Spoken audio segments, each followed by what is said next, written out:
श्रीगणेशाय नमः। श्रीवेदपुरुषाय नमः। श्रीसरस्वत्यै नमः। श्रीगुरुचरणकमलेभ्यो नमः। गंगातरंगरमणीयजटाकलापं गौरीनिरन्तरविभूषितवामभागं नारायणः प्रियमनङ्गमदापहारं वाराणसीपुरपतिं भज विश्वनाथम्। वक्रतुंड महाकाय कोटिसूर्यसमप्रभा निर्विघ्नं कुरु मे देव सर्वकार्येषु सर्वदा। अंजनानंदनं वीरं जानकी शोकनाशनं कपीसमक्षहन्तारं वन्दे लंकां भयंकरं। राम रामेति रामेति रमे रामे मनोरमे सहस्रनाम तत्तुल्यं श्रीराम नाम वरानने। जय विश्वनाथ, हर हर महादेव। नमस्कार मित्राणि। मित्रों, आज का विषय है स्त्रियों के क्या दुर्गुण हैं और इन दुर्गुणों से क्या हानि होती है तथा पुरुषों के सद्गुण दुर्गुण, स्त्रियों के सद्गुण दुर्गुण के बारे में आज चर्चा करेंगे। तो सबसे पहले हम स्त्रियों के बारे में कुछ कहते हैं। महर्षि व्यास का कहना है कि जो स्त्रियां नित्य द्वार पर बैठती हैं, यह स्त्रियों के जो दोष हैं, दुर्गुण हैं, उसको कहते हैं कि जो स्त्रियां नित्य द्वार पर बैठती हैं, बार बार खिड़की से झांकती हैं, सदा झूठ बोलती हैं, त्रिया चरित्र आदि करती हैं, अकारण हंसती रहती हैं, ये सब स्त्रियों के दुर्गुण कहे गए हैं। यानी कि स्त्रियों को कभी भी द्वार पर अर्थात चौखट पर नहीं बैठना चाहिए और ये बार बार खिड़की से झांकना, झूठ बोलना, त्रिया चरित्र करना, कारण हंसना, ये सब स्त्रियों के दुर्गुण कहे गए हैं।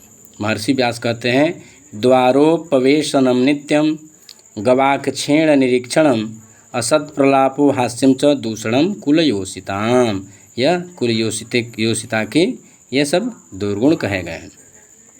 मनु जी कहते हैं कि जो स्त्री व्यभिचारिणी है वह लोक में निंदा तो प्राप्त करती ही है, सदाचार भ्रष्टता के कारण अगले जन्म में श्रृगाल योनि प्राप्त करती हैं। पुनः किसी पुण्योदय के फलस्वरूप यदि मनुष्य योनि प्राप्त कर भी लेती है तो वह पूर्व के किए पापों के कारण रोगिणी होकर जन्म लेती हैं, अर्थात सदा रुग्ण रहती हैं, रोग से पीड़ित होते हुए जीवित रहती हैं। उसे सुख का थोड़ा भी अंश प्राप्त नहीं होता। पूर्व के किए कुछ पुण्य के फलस्वरूप भले ही मनुष्य में स्त्री योनि प्राप्त हो गई हो। जैसे कहते हैं कि व्यभिचारात् भर्तु स्त्री लोके प्राप्नोति निंद्यताम श्रृगाल योनिमाप्नोति पाप रोगैश्च पीड्यते। ऐसा मनु जी कहते हैं कि व्यभिचारात् भर्तु स्त्री लोके प्राप्नोति निंद्यताम। अब व्यभिचार में जो लिप्त रहती हैं, व्यभिचार करती हैं, वह लोक में तो निंदित होती हैं और अगर उसका शरीर छूटता है तब वह श्रृगाल योनि में जन्म लेती हैं। पाप रोग से पीड़ित और रोग से पीड़ित रहती हैं। दूसरे वचन में मनु जी कहते हैं कि संतान प्राप्ति हेतु जो स्त्री अनेकों पुरुषों का संग करती है वह लोक में निंदा ही प्राप्त करती हैं तथा मरने के बाद पति लोक से वंचित होना पड़ता है। उसके पापाचार व्यभिचार के कारण पति के कुल तथा पितृकुल दोनों को नरक में वह अपने व्यभिचार से डाल देती हैं। जैसे कहते हैं ना, अपत्य लोभाद्यानारी भर्ता रमति वर्तते सेह निंदाम वाप्नोति पतिलोकांच हीयते। अपने पतिलोक से भी वंचित हो जाती हैं, पतिकुल पितृकुल दोनों को नरक में डाल देती हैं। मनु जी फिर आगे कहते हैं कि स्त्रियों में 6 दुर्गुण और ये होते हैं जो सब कुछ ये दुर्गुण जो हैं सब कुछ समाप्त, जिस दुर्गुण के कारण यह सब कुछ समाप्त कर देती हैं। जैसे पानम दुर्जन संसर्गः पत्या च विरहो नटं स्वप्नोन्यगेः वासश्च नारीणां दूषणानि षट्।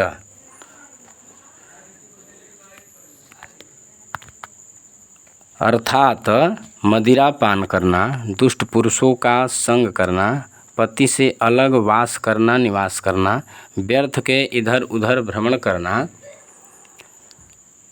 दूसरों असमय एवं देर तक सोते रहना तथा दूसरों के घर में रहना, ये 6 गुण दुर्गुण स्त्रियों को दूषित करते हैं। कौन कौन? तो मदिरापान, दुष्ट पुरुषों का संग, पति से अलग वास, व्यर्थ इधर उधर भ्रमण, असमय देर तक सोते रहना तथा दूसरों के घर में निवास करना, ये 6 जो दुर्गुण हैं स्त्रियों को दूषित करते हैं। इन दुर्गुणों से दूषित स्त्री पति प्रीति दोनों कुलों के धर्म का पुण्य का नाश कर देती है। जिस स्त्री में यह 6 दुर्गुण होते हैं वह पति के रूप तथा आयु का कोई विचार नहीं करती हैं। जैसे नैताम रूपम परीक्षन्ते नासाम वयसी संस्थिति। ये जो दुर्गुण होते हैं, ये 6 दुर्गुण, वह पति के न रूप की चिंता करती हैं न ही आयु की चिंता करते हैं, अपने विचार में मग्न रहती हैं। आगे कहते हैं पौंशल्या चपल चीतस्य नास्नेह्या च स्वभावतः रक्षिता यत्नतोपि भरते श्वेता विकुर्वते। अर्थात स्वभावतः प्रायः स्त्रियां पर पुरुषों पर रिझने वाली होती हैं, चंचल व अस्थिर अनुराग वाली होती हैं, चित्त वाली होती हैं।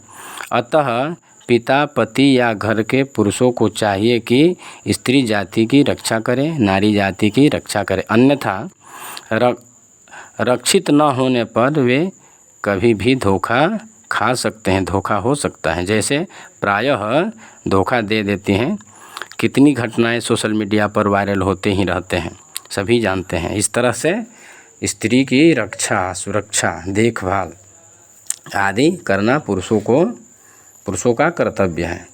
स्त्रियों में स्वभावतः कुछ और भी प्रवृत्तियां हैं जो दुर्गुण कहे जा सकते हैं। जैसे शय्यासनमलङ्कारः कामं क्रोधमनार्जवं द्रोहभावं कुचर्या च स्त्रिभ्यो मनुरकल्पयत। अर्थात स्त्रियों में ये जो नैसर्गिक ये स्वभाव होते हैं, कामना होती है उत्तम शैया की, उत्तम अलंकार की चाहना होती है, काम, क्रोध, जटिल स्वभाव अर्थात हट्ठी, ईर्ष्या, द्रोह, ये स्त्रियों के सहज स्वभाव हैं। इसी उद्देश्य से सदा स्त्रियों की रक्षा के लिए शास्त्रों में कहा गया है, रक्षा स्त्रीणाम सदैव ही। स्त्रियों की सदा रक्षा करें, देखभाल करें, निरीक्षण करें, अनुशासन में रखें। मनु जी का कहना है कि स्वप्रसूतिं चरित्रं च कुलमात्मानमेव च स्वं च धर्मं प्रयत्नेन जायां रक्षन् ही रक्षति। अर्थात जो पुरुष यत्नपूर्वक अपनी स्त्री की रक्षा करता है वह अपनी संतान, चरित्र, कुल तथा स्वयं अपनी और अपने धर्म की रक्षा करने में समर्थ होता है। इसीलिए तुलसी बाबा कहे हैं ढोल गवार शूद्र पशु नारी सकल ताड़ना के अधिकारी। तो जो इसमें ढोल गवार शूद्र पशु नारी, नारी शब्द जो कहे हैं तो ताड़ना अर्थात इन पर दृष्टि रखना, इनको देखना और इनकी रक्षा करना, कहीं पथभ्रष्ट न हो जाए। कहें कि स्त्रियों के पथभ्रष्ट होने से ये कहते हैं ना, स्वाम प्रसूतिम चरित्रम च कुलमात्मानमेव च स्वं च धर्मं प्रयत्नेन जायां रक्षन् ही रक्षति। स्त्री की रक्षा करने से, पत्नी की रक्षा करने से ये कुल की स्वयं रक्षा हो जाती है, कुल आदि की रक्षा हो जाती है।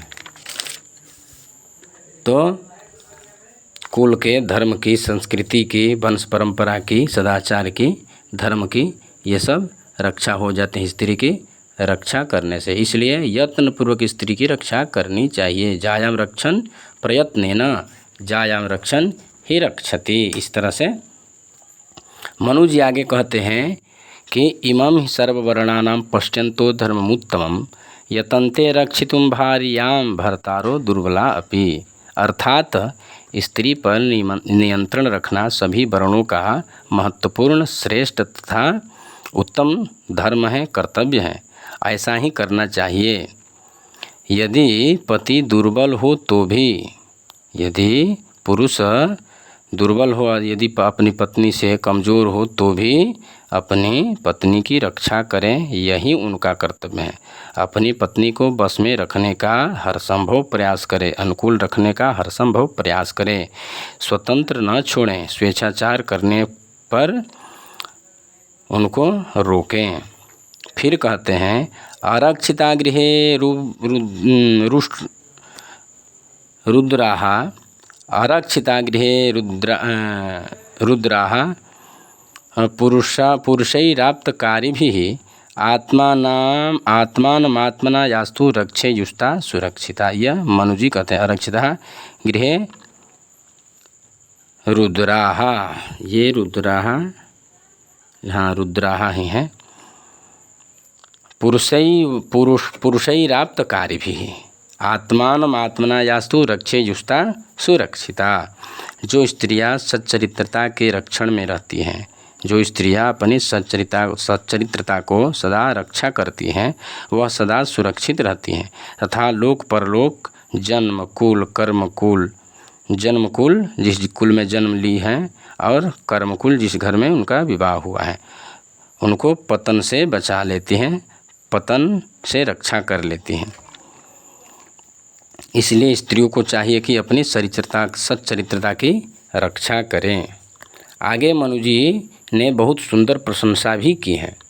कहते हैं अर्थस्य संग्रहे चैनम व्यये चैव नियोजनम शौचे धर्मेण पक्त्या च पारिणाह्यस्य योजने। कहते हैं अर्थात कि घर में सदा उन्नति के लिए तत्पर रहना, घर की उन्नति के लिए तत्पर रहना, ये स्त्रियों की प्रशंसा में कहें ये सद्गुण है।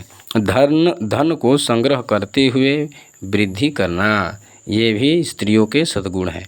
व्यय पर उपयुक्त व्यवहार करना, कितना खर्च करना है, कितना कैसे क्या करना है, ये सब आय और व्यय को भली भांति समझना और उसके अनुसार व्यवहार करना, यह सद्गुण है। पवित्रता पूर्वक रहना, यह भी सद्गुण है। धर्म कृत्यों में स्वभावतः प्रवृत्ति है स्त्रियों का, नैसर्गिक इनका धर्म के कृत्यों में स्वभावतः प्रवृत्ति हो जाती है। विवाह विधि में जब विवाह आदमी कराता है तो उसमें पंडित जी लोग कहते हैं कि ये नैसर्गिक उनके धर्म करना, दान तीर्थ करना, व्रत आदि करना उनके स्वाभाविक गुण हैं। तो यहाँ मनु जी ने इन गुणों को वर्णन करते हैं। घर के अन्नपान आदि कृत्यों पर सजग रहना, ये सभी सद्गुणों के भंडार हैं। और जिन ये सद्गुणों के भंडार जिन स्त्रियों में रहते हैं वे स्त्रियां सदा कल्याणकारिणी होती हैं, मंगलकारिणी होती हैं, घर की उन्नति होती हैं। ऐसी स्त्रियों के कारण घर में कभी किसी प्रकार का क्लेश नहीं होता और किसी प्रकार का कोई संताप नहीं होता, सभी हंसी खुशी से प्रसन्नतापूर्वक घर में रहते हैं। सुनारी गृह दीपिका, एक जगह लिखा मिला था कि सुनारी गृह दीपिका, अगर सुलक्षणा नारी है तो वह घर की दीपिका है, अर्थात वह घर में प्रकाशित करती हैं, प्रकाश करती हैं, प्रकाश फैलाती हैं। उस घर में सदा प्रसन्नता, सुख, शांति, चैन आदि रहते हैं। इस प्रकार से स्त्रियों के लिए शास्त्रों में जो वचन कहे गए हैं हमने कहा। अब कहते हैं पुरुषों के दोष। पुरुषों में क्या दोष हैं? तो ये कहते हैं कि गृहस्थ पुरुषों के जो दुर्गुण होते हैं वो हमने तो पहले कह चुके, फिर भी कुछ कहने की इच्छा से शास्त्र सम्मत वचन को कहते हैं। सुनिए, जो पुरुष परस्त्री गमन करता है तथा अपनी सती सावित्री स्त्री की अवहेलना करता है, वह परस्त्री गमन के पाप से अगले जन्म में स्त्री योनि प्राप्त करता है, अर्थात वह स्त्री होकर जन्म लेता है तथा उसे बाल वैधव्यता प्राप्त होती है और वह आजीवन दुख, स्त्री योनि में जाकर वह आजीवन दुख उठाता है।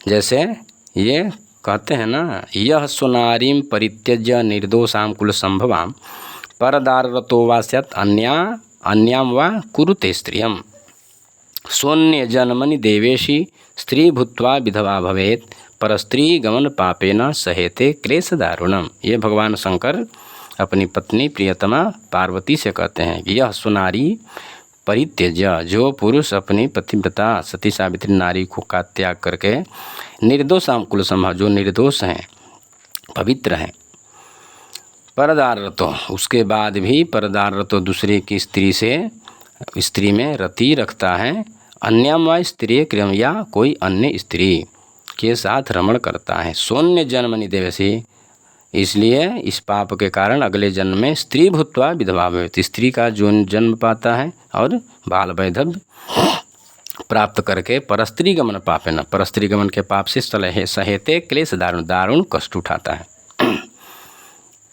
आगे कहते हैं कि जो पुरुष अपनी स्त्री के रजस्वला अवस्था में गमन करता है तो उसके ज्ञान, यश, बल, दृष्टि, ज्योति, आयु ये सभी नष्ट हो जाते हैं।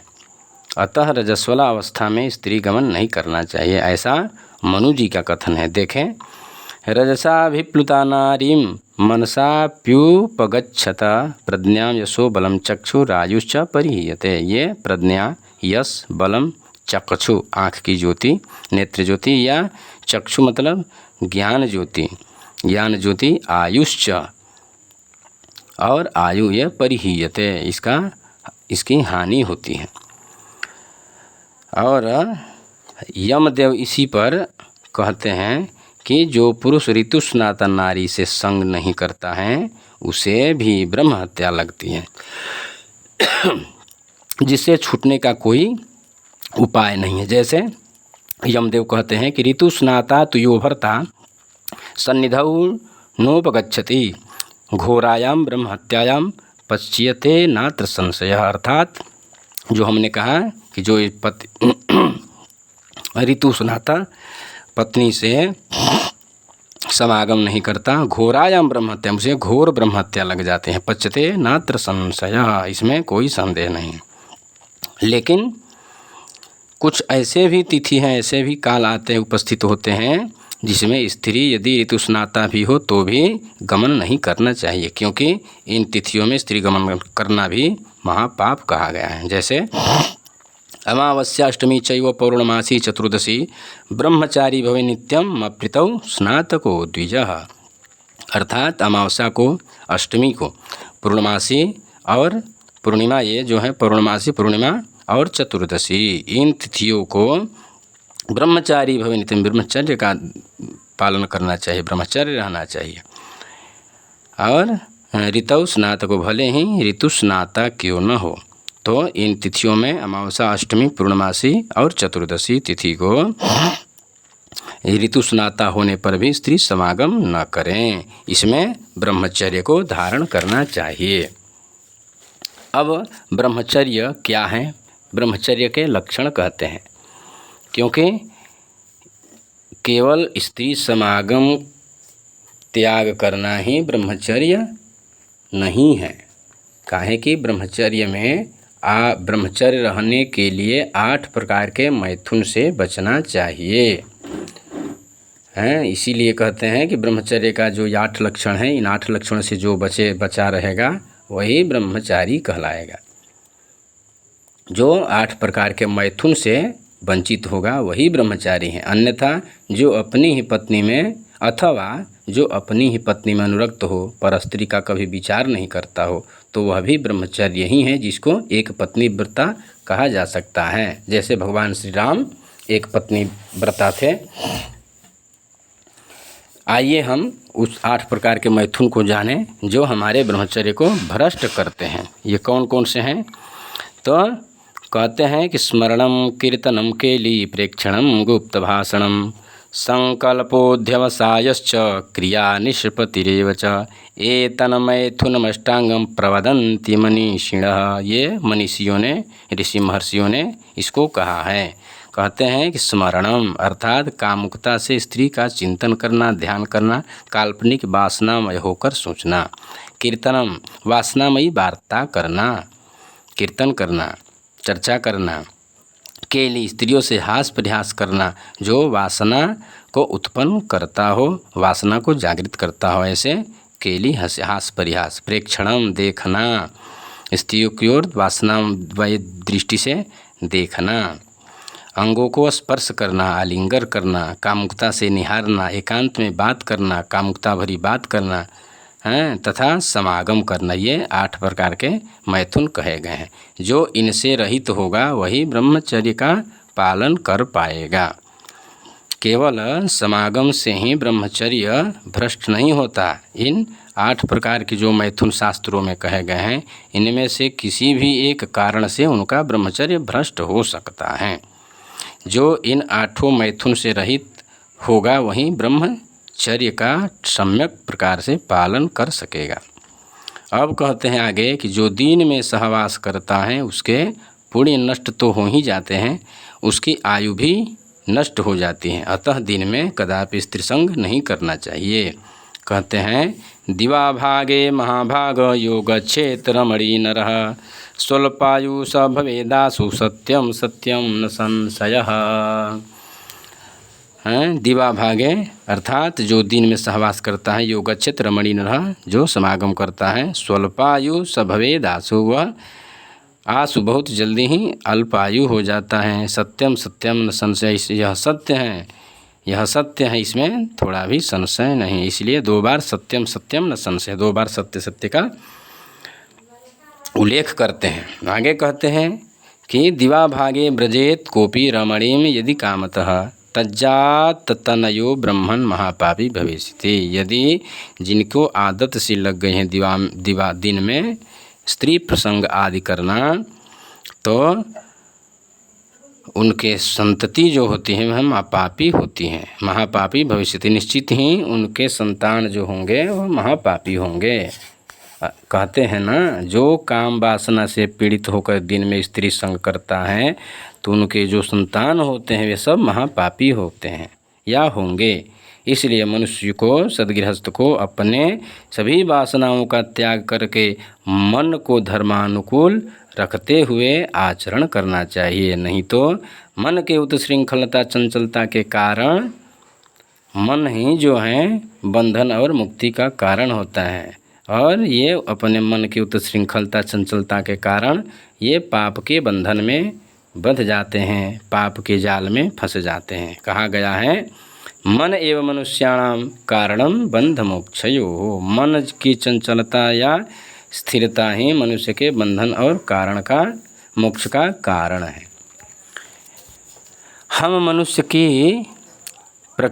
मनुष्य जो है प्रकृति की कृति का सर्वोत्तम प्राणी हैं।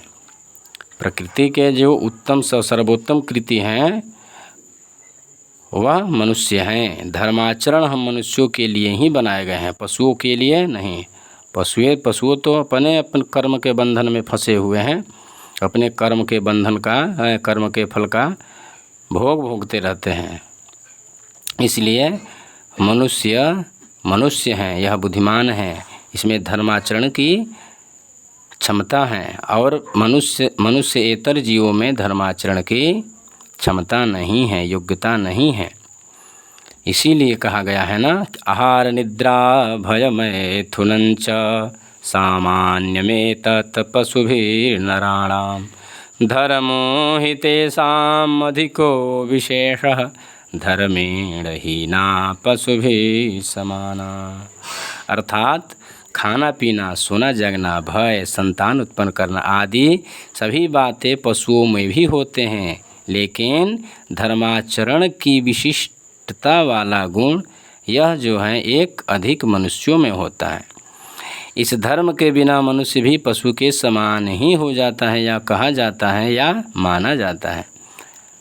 इसलिए मनुष्य में अन्य जीवों की अपेक्षा धर्माचरण एक अधिक कहा गया है। धर्मेण ही न धर्मो ही तेषाम अधिको विशेषः। धर्म ही एक अधिक जो है, अधिको तेषाम अधिको विशेषः, यही एक जो है मनुष्य में अधिक है। धर्मेण हीना पशु भी समान। धर्म के ही, धर्म से विहीन मनुष्य जो है पशु के समान है। तो ये धर्म क्या है?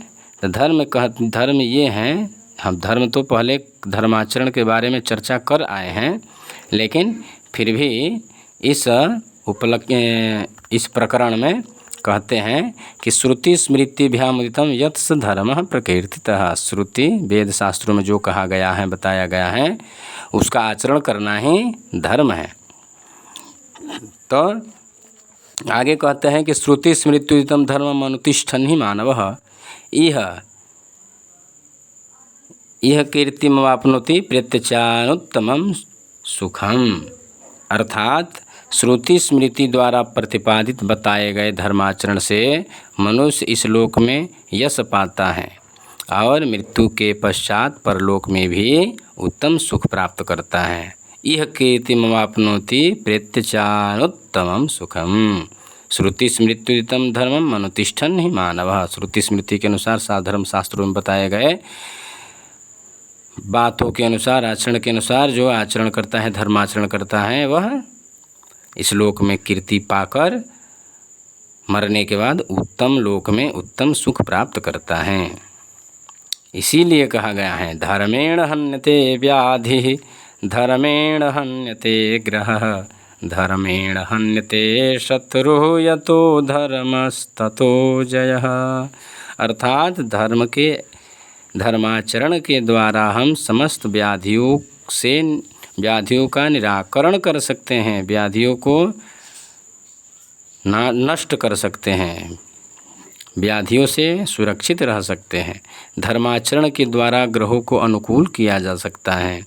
धर्माचरण से ही शत्रुओं पर विजय पा सकते हैं। तो ये शत्रुओं का जो शब्द कहे हैं, उल्लेख किए हैं, तो इसमें बाह्य और अभ्यंतर दोनों शत्रुओं को ग्रहण करना चाहिए। बाह्य शत्रु में शत्रु जो है प्रत्यक्ष शत्रु जिसको कहते हैं, और अभ्यंतर शत्रु जो है काम क्रोध लोभ मोह मद मत्सर्य आदि, ये जो आंतरिक शत्रु हैं, अभ्यंतर शत्रु हैं। तो धर्म करने से, धर्माचरण करने से आंतरिक और बाह्य सभी शत्रुओं पर विजय पाया जा सकता है। इस प्रकार जहाँ धर्म होता है वहाँ लौकिक और परलौकिक जय निश्चित है। लोक में भी उनकी विजय होगी और परलोक में वह दिव्य पुण्य लोकों को भी जीत सकते हैं। इस प्रकार स्त्री पुरुषों के जो गुण दोष हैं हमने वर्णन किया। आगे हनुमान जी की जो इच्छा होगी वैसा, और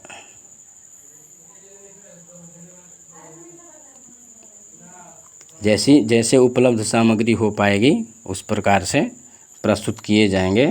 तब तक आप सभी को जय विश्वनाथ, हर हर महादेव।